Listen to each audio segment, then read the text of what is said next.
Welcome to Gulfstream today. Ron Nicoletti along with Katie Stazak. We're starting with our new post time today, Katie, 1:15 p.m. throughout the summer meet, especially when Saratoga is running and Del Mar. So 1:15 post, make sure you mark that down. And we have a 9-race today on, there were 9-race card on Thursday. The Rainbow Six starts in race number 4. It's got $19,000 plus in the pool. There you see it, $19,605. We got a fast main track, a firm turf of course, and good afternoon. Katie, a little later than normal. Just a tad bit later than normal and nice and recharged, ready for a fresh week of racing. And someone hit the Rainbow Six for a good sum of money last week, so going to work our way back up to that again, but it won't take long. No, it doesn't take long anymore. It used to take a little bit. Now they just jump right into it, you know, because even if you don't get that one unique single ticket, the 6 out of 6 or the consolation, if you want to call it 6 out of 6, a consolation, pay fantastically. So as we mentioned, a little over $19,000 in the pool today, races 4 through 9. Let's see what's tweeting around the country today about horse racing. The first one we want to look at is someone has made Vogue magazine, huh? Well, this is what we were waiting for. We heard about it quite a ways ago, but here it is. The latest issue of Vogue magazine features an entire spread on American Pharoah. Here's one of the photographs. It looks fake to me. My word, it's astounding. Right. Unfortunately, he was snubbed from the cover, but he did get his own spread inside, so I guess I'll take it.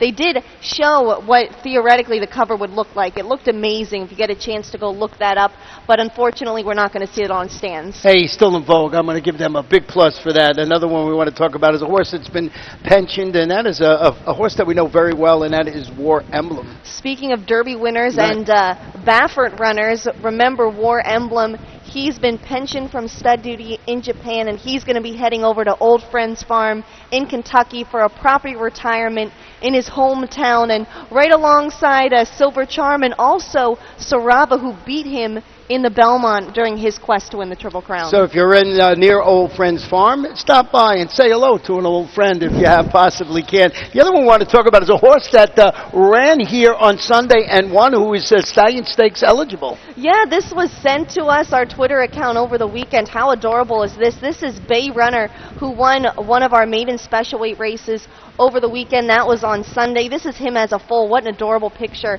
He's certainly grown up to be a nice racehorse. And like you said, Ron, he's Florida Sire Stakes eligible. Florida Sire Stakes begins in just a little over 2 weeks on August 8th.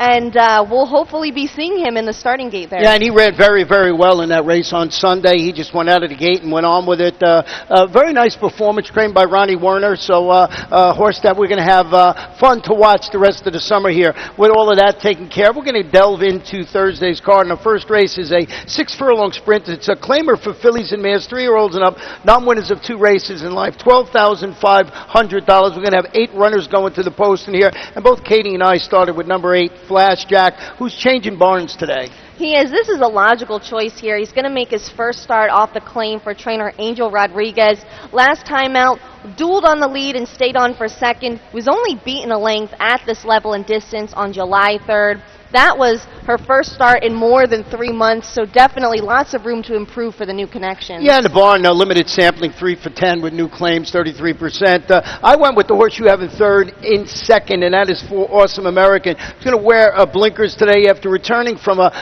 10-week freshening with a second-place finish. That was against $6,250 condition claimers at this distance, and I don't really see a great hike in competition this afternoon with this number 4. I think Flash Jack is the one to beat, but I think the 4 Awesome American, who you put on your ticket, is right there. Did not use the horse you do have in second, number 5, Dichosa. Yeah, this one's from the Rohan Cretan barn. Earned a breakthrough maiden-breaking victory last time out when she gritted out a half-length score against $10,000 maiden claimers at this distance on June 20th.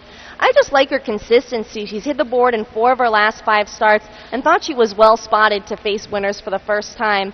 But I'm also intrigued by the 6 that you have on the ticket. That's Richie's Red Hot Honey. Yeah, this one moved to the Larry Bates barn via the claim. Stalked the pace, finished 4th last time out against the same Colorado competition. That was a race moved from 7.5 furlongs on the turf, which is 2 turns, to a 7-furlong sprint. It was on a sealed, sloppy track. Another horse, I think, fits nicely in the opening event. Once again, the main track fast. That race will be at 6 furlongs. Race number 2 is going to the turf. Turf course is listed as firm. 5-furlong sprint. These are maiden special weight runners. Fillies and mares, 3-year-olds and up. Once again, no scratches. 8 runners going to the post. Katie, you went with the number 1, Sweet Spirit. It's so hard to go against the Ralph Nix barn right now in these maiden special weights. This is a daughter of Speightstown, going to debut on the grass for Nix. Speightstown, 22% with his maiden runners, a very nice young stallion. This is a half-sibling to a Grade 2 stakes winner in Last Song, who actually won the Bonnie Miss Stakes here back in 2004. 12 published works, so should be very fit, and a former $120,000 yearling purchase. We have the same 3 horses, just in a different order. You gave the edge to Courtly Lark. Yeah, Courtly Lark is turning back to this 5-furlong distance after showing speed and getting caught late. That was in a trio of route races on the turf. The last 2 was the public choice. David Fawkes, Eddie Castro, trying to repair that current chalk-burning status, I guess we'll call it. She's a daughter of Shakespeare, so she was bred to go a mile on the grass. She was on the right track, but just kept tiring late, so it looks like she just wants to go a little bit shorter. I think this is a great spot for her. And then we also used Bonnie Breeze on the ticket from the Brian Baker barn. Finished second in 6 straight races. Was only beaten a half length last time out at this distance. She's consistent, but she needs to prove that she wants to break through. Yeah, I mean, she belongs the pick first of the 2 pick 4 starts here. I think you got to have a horse like that on the ticket, but seems to have turned finishing second in sort of an art form. Third race this afternoon. Let's go to race number 3 here, and this one is on the main track. 6 furlongs, maiden claimers, fillies and mares 3 and up, $35,000 in here. We do have 1 scratch to report of number 3, Dancing My Way. One of the horses I did have on the ticket. You went a different way than I did. You went with the Severin here, Salsa Queen. Actually, I think those selections are a little off. I ended up going with the 5, Spectacular Sharon, so we are in as I agreement. believe. So we're in agreement. I actually had the 3 Dancing My Way on the top of my ticket. I don't know if you did, but I scratched into this one from the Steve Dwalskin barn. Made her main track debut on June 24th. Finished a solid 3rd. Thought she could really build upon that. Eddie Castro, I like that he's picking up the mount today. Yeah, the horse I used in second in here was the number 2, Ghost of Anapa, and this one is another dropping in for this $35,000 tag after making a middle move and weakening to finish distant 5th. That was against maiden special weight competition. Antonio Sano, Edgar Prado pencil in for the return assignment today. I think the drop is going to help the number 2, Ghost of Anapa. Completely agree. I also used the 8 Cleverness from the Monty Thomas barn. Going to give the main track a try after finishing 6th in her career debut in a grassy maiden special weight. That was on July 19th. Daughter of Street Sense was a former $160,000 yearling purchase, so this is well below what they saw originally for her at market value. Who else did you use? I threw in the 1. I had the 3 horse that you mentioned, Dancing in My Way, in 3rd, and I put in Pretty Indiscreet. It's a daughter of Discreetly Mine, debuting for trainer Sandy Cataldi. Look at her record, very limited sampling, 3 for 9, $6.24 return of investment with first time started. So limited sampling. I thought maybe this is a logical horse to throw in there with the scratch of number 3, Dancing My Way. So Katie and I both have the number 5 horse in there, and that's Spectacular Sharon, not the number 7. Race number 4 this afternoon, 5 furlongs, maiden claimers, fillies, 2-year-olds, $50,000. Now, I did lose my top selection in here, and that is the number 6, Zero Out, but I scratched into the number 8, Magnificently, and you went with the 5, Run, Alex, Run. I also scratched into this selection as well. I had Zero Out on top of the ticket, but I gave the edge to the 7, Grand Chama. This one's from the Jose Garofalo barn. And a daughter of Bellamy Road and the Purgemail Majors girl. She's a half-sibling to a 6-time winner in Racetrack Romance who's been running here as of late. She's currently on a 2-race win streak here at Gulfstream and has earned almost $150,000. I really like the word patterns, some stamina enhancing, 5 furlong works. But I also like the 8 that you did give the edge to, and that's Magnificently. Yeah, the daughter of Lee Asanamu. Not that great with first time out, but I really like the barn. 11% with debuting, but Bill Kaplan has a really solid win average, over 23% with first time starters. She's going to start her career today. She's got Lasix, she's got Juan Laver in the saddle. Another barn that's been doing fantastically with these type of horses, 2-year-old fillies, and so threw it on the ticket. I mean, we're in agreement there with the. I have the 7 Grand Chama in second. Who you have on top of your ticket, and who else did you use? I used the 2, She's on Duty from the Kathleen O'Connell barn, going to debut for owner-breeder Gilbert Campbell. The dam, American Dreams, of her 5 foals, 3 made it to race. All were winners, so this one would figure in nicely. The other one I threw on was the 4 Proud Lady by a sire, In Summation, who has a 17% average with a 2-year-old first-time starters. The sire does, that's In Summation. Manny Carrasco has a training consistently for this performance. So a wide-open affair there, and that is where the Rainbow Six starts. I'm telling you, you got to go deep in there, especially with the scratch of the morning line favorite, number 6, 0 Out. Race number 5, 7.5 furlongs on the turf. These are claimers, fillies and mares, 3 and up, $10,000. Scratch the 9 and the 10. Both main track only participants. I went with the number 8, Starship Shorty, but certainly going to have the horse you have on top, and that's Starship Jody. So we got the Starship theme right, but we have our 2 boxed differently. Yeah, looks like it's going to be a Starship Exacta today, Ron. We'll see which one gets the edge here at the wire. I went with Starship Jody. She's going to look to rebound after tiring to 7th at this level on June 30th, but she had won 2 of her previous 3 starts for trainer Steve Dwalskin.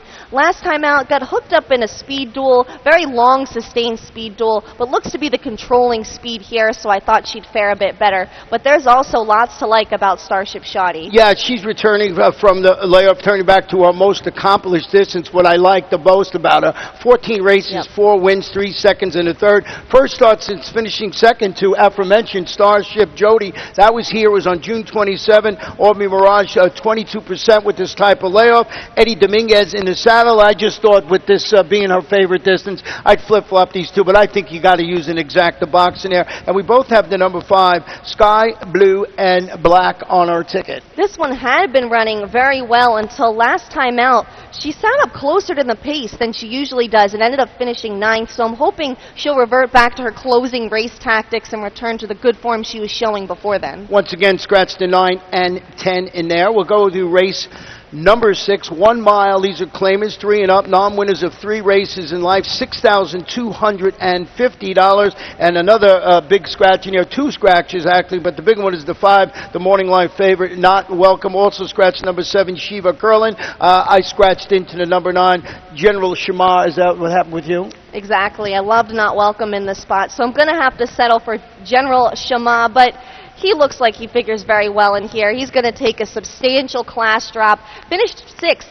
in a $16,000 optional claimer on July 11th, but 2 starts back, he was 3rd at the $30,000 claiming level. Should really appreciate the class relief today, but my only concern with him was that he's winless in 4 starts at this distance. Yeah, and number 1, Slicker, who I was hoping we were going to get 20-1 today. We're not going to get anywhere near that now with the big scratches we just mentioned. Now in the Alfred McIntosh barn, this Gelling is hoping to show a little more firepower in the latter stage of the race after finishing 4th. It was a distant 4th, but I just thought this horse figures with this level of competition. I'm not quite sure it can beat General Shamar, but I just thought this one's got to be on your Exacta or trifecta ticket. And we both have the 6th, who I added was Speed Trap. I did the same thing. Added Speed Trap from the Gary Jackson barn. Finished 4th in each of his last 2 starts since defeating non-winners of 2 back on June 6th.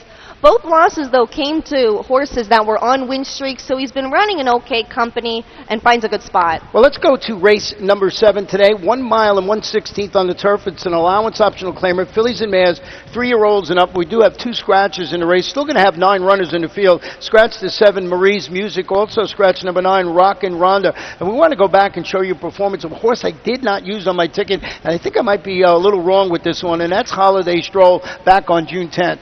Yeah, I really like Holiday Stroll in here. This is an effort from her back on June 10th. when she was last on the turf course. Seizes the lead and draws off by 2.5 lengths. This was her second consecutive victory over this turf course. Last time out, she was a well-beaten third as the favorite, but it was on a race that was taken off the grass. I think she is just going to explode getting back on her preferred surface, and gotta love the connections of Mike Maker and Ken and Sarah Ramsey. Yeah, and she's second choice in the morning line. I don't know what I was thinking in here, but I did go with the horse that you have in third on top of my ticket, and that is Maydell, who's been a model of consistency before the layoff, makes her first start since finishing second. She was the favorite that day. At this same level and distance was back on June 7th. Peter Waller, you know his exploits with horses returning from this type of layoff, 31 to 60 days, about 30%. Edgar Prado atop this four-time local turf winner, 14 races on the turf, 4 wins, 5 seconds, 3/3, so that's 9, 10, 11, 12 for 14 in money on this turf course. Just a consistent sort who I put on top of my ticket. And then you went with the one horse on the inside in your second spot, and that is a number 1, T Duet. Another horse that I think is going to move forward when getting back on the turf course. Last time out, she was 5th behind Holiday Stroll on that race that came off the grass, but 2 starts back, I thought she was pretty impressive when breaking her maiden here at this distance, and it came off almost a 2-month layoff for trainer Michelle Nihei. I had to look at the workouts on this horse. She has been training sharply over the turf course at Palm Meadows, went 5 furlongs over that turf course in 59-3 on July 13th, so she should be sharp. But clearly this is a wide open race. Tell me about who else you used, Wild About Jazz. Yeah, the 3 stretching out to this a mile and a 16th. Her first race since defeating $20,000 claimers by 5 lengths on March 22nd. And this level of competition going 7.5 furlongs, that was on May 1st. So the horse was in great form. Trainer Dave Brady having a fantastic summer meeting. Harry Hernandez, the apprentice, handling return. This is certainly a horse for course play. 11 races on this turf course with 5 wins and a second. So I went with the old horse for course angle, 6-1 on the morning line. I'm hoping that horse runs well, runs well again in here after those performances back in May. Well, just looking at the morning line in this race, there's only a very tepid favorite here. There are a lot of horses. This is going to be a great betting race. And you also used another horse in here that I do not have, could also have some good value. That's Tatica Forever. Yeah, Tatica Forever, third on the turf behind Maydell, back-to-back races, goes back to the grass today. Had trouble in its last race, finished 4th, was steadied at the quarter pole. That was a race moved to a 1-turn mile on a sealed, sloppy track. So keying off Maydell, who I thought was the one to beat in here, I threw the 4 Tatica Forever on my ticket. But as you mentioned, Katie, a wide-open race in there. And the number 11, I love the connections, Mike Maker. I'm going to have to go back and take a second look. I think you got to go deep in that particular race there. Absolutely, but I do love Maydell, just one of the hardest knocking runners around. Hit the board in 8 straight starts. Definitely an easy fit to see on the top of somebody's ticket. Love those turf races here at Gulfstream, the ones that you got to really dig down to bet. They're a lot of fun. 8th race today, 6 furlongs, claimers, fillies and mares, 3-year-olds and up, non-winners of 2 races in life or 3-year-olds, and we have a big favorite. Oh, we'll scratch the number 2, Mi Pachon, and note that the number 6 horse in here, Starship Cosmo, even money on the board, and rightly so.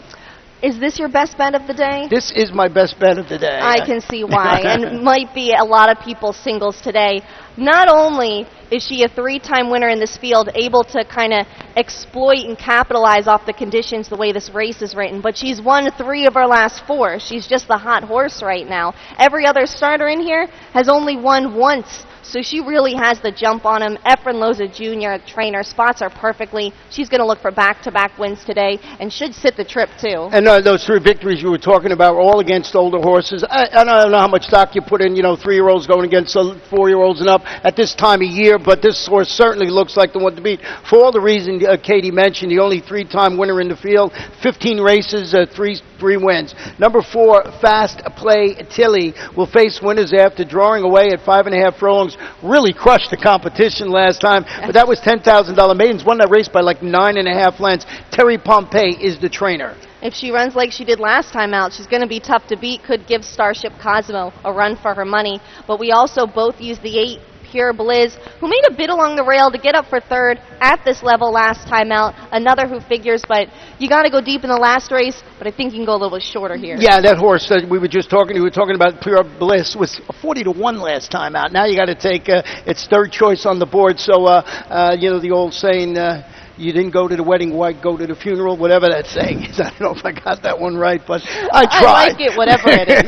I tried. Ninth race, 1 mile on the turf. These are claimants. Fillies advanced 3 and up, $35,000. Scratch to 10, a rose for Isabel, Rose for Isabel, and Salt Star number 11. So scratch the 10 and the 11, and we want to go back and show you performance of the horse that we both have on top, and that is number 8 horse in here.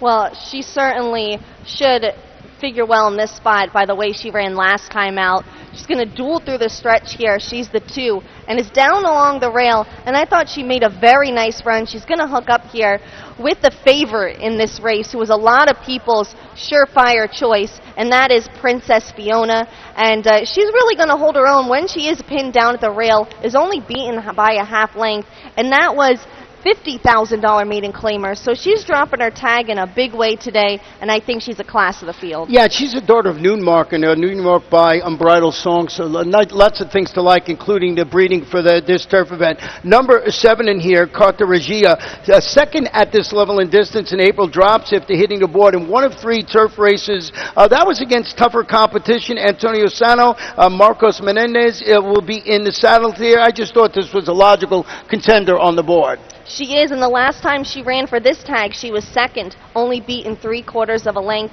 We capped the ticket with Sensational Saturday, but I believe, Ron, that this is your long shot of the day, so I want to let you talk about this one. Yeah, this one, if you go back, is turning back to a mile after running, I thought, a useful 5th, despite the fact you'd see in our last running line that she drifted out a little bit. I like the turn back. But you look at that race, she was only beaten 1.5 lengths. It was against $20,000 types going a mile in the 16th. It's second start off the layoff. Second time with blinkers. I like both those angles, and this horse was 15-1 on the morning line. I'm hoping we get close to that. I love those type of angles here for a long shot play. Did you have it on the ticket all along? I did. Oh, fantastic. That makes me like it even more. That's, you're rubbing off on me, Ron, with your long shots. But I love that 15-1, and for a barn, the Louis Duco barn, that's really, if they gave out an award for most improved, they might be right up there. They've been heated up. Yeah, they've been winning lots of races, after not been in that many during, the winter meetings, so I just thought a logical choice in there. Well, that's how we see the Thursday card today. Anything else before we head out?